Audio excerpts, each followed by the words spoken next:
নমস্কাৰ, আজিৰ ভিডিঅ'টোত আমি ভিডিঅ' প্ৰফাইল সম্পূৰ্ণ কৰিম। আমি তিনিটা বিন্দুত ক্লিক কৰি স্প্ৰেডশ্বীট ডাউনলোড কৰিছিলো আৰু ডাউনলোড মেপে স্প্ৰেডশ্বীট ক্লিক কৰিছিলো। এতিয়া আমি ভিডিঅ' প্ৰফাইল লৈ যাম। প্ৰথমে দেখা পাব গ্ৰাম পঞ্চায়ত। ইয়াৰ পিছত আপুনি দুখৰ নাম দেখিব, সংগম মহিলা গ্ৰাম সংগীতান। এই নামটো আপুনি বেংকৰ পাছবুকৰ সৈতে মিলাব লাগিব আৰু যদি ই বেংকৰ পাছবুকৰ সৈতে মিল নাই তেন্তে আপুনি ইয়াক সম্পাদনা কৰিব পাৰে। ই সম্পাদনা মোডত আছে।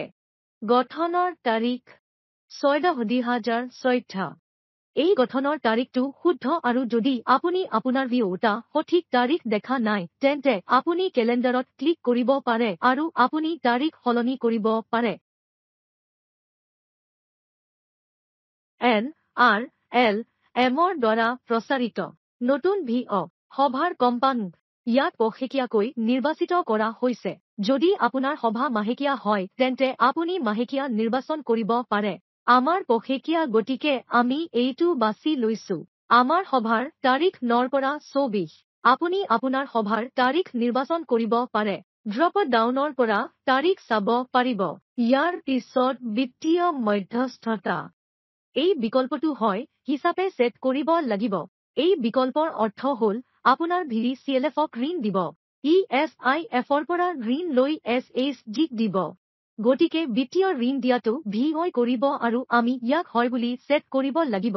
যদি আপোনাৰ VI-ত এই ঋণ নাথাকিব তেন্তে তাৰ অৰ্থ হ'ল ECLF-ৰ পৰা ঋণ ল'ব নোৱাৰে। যদি আপোনাৰ আৰ্থিক ঋণ নাথাকিব তেন্তে আপুনি ইয়াক নংত ছেট কৰিব পাৰে। কিন্তু বেছিভাগ ৰাজ্যতে বিত্তীয় মধ্যস্থতা হয় কাৰণ ওয়ে তাত ঋণ দিয়ে। বাধ্যতামূলক সঞ্চয়ৰ কম্পাউণ্ড মাহেকীয়া আৰু যদি আপুনি ইয়াত ছেভ কৰিব নোৱাৰে তেন্তে আপুনিও ছেভিং বাছি ল'ব পাৰে। যদি আপোনাৰ স্বেচ্ছামূলক সঞ্চয় আছে তেন্তে হয় কৰক, যদি নাই তেন্তে নহয়। বহি ৰখীয়াৰ চিনাক্তকৰণ। ইয়াত নিৰ্বাচন কৰিব পাৰে নিৰ্বাচিত বিষয়ববীয়াৰ কাৰ্যালয় 36 মাহ। যদি আপোনাৰ VI পঞ্জীয়ন কৰা হৈছে তেন্তে হয়ত ক্লিক কৰক আৰু আপুনি পঞ্জীয়নৰ বিৱৰণ, পঞ্জীয়ন নম্বৰ, পঞ্জীয়নৰ তাৰিখ আৰু পঞ্জীয়নৰ কপি দিব লাগিব।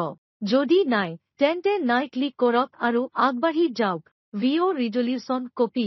কেমেৰাত ক্লিক কৰিব লাগিব। ভিঅ' ৰেজলিউশ্যন কপিত প্ৰৱেশ কৰিব লাগিব। ক্ৰপ কৰাৰ সময়ত ফটোখন যোগ কৰিব লাগিব আৰু ষ্টেটাছ সক্ৰিয় হ'ব। সংৰক্ষণ কৰক। তথ্য সফলতাৰে সংৰক্ষণ কৰা হৈছে। ধন্যবাদ।